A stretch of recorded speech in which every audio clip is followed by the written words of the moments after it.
Täze bayramçylygynyň öňýanynda Lebap vilayatynyň häkimetleri howpsuzlyk çärelerini güýçlendirdiler.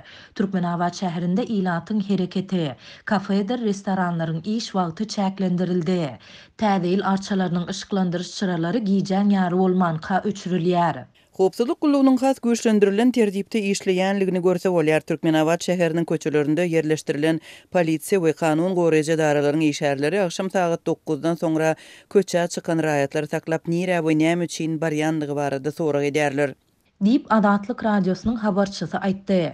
Saklanan raýatlardan pasportlaryny görkezmek talap edilýär. İçkili raýatlar destine polisiýa merkezine alınıp gidilýär.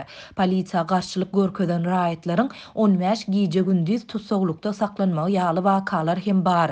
Polisiýa işgärleri kafelaryň, restoranlaryň we garwanşhanalaryň akşam saat 8-de ýapylmagyny hem bir gözegçilik edýärler. Polisiýanyň ýol gözegçiligi gullugynyň ýollary gözegçiligi hem güýçlendi.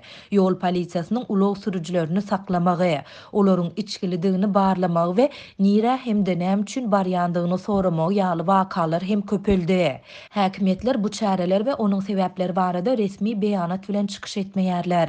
Bu barada döwlet gözegçiliginiň media serişdelerinde hem hiçili habar berilmeýär. Ýöne polisiýa işgärleriniň bir näçesiniň anonimlik şertinde aýtmagyna görä, bu çäreler bayramçylyk günlerinde bolaýmagy mümkin betbagçylyklaryň öňüne almak bilen baglanşykly.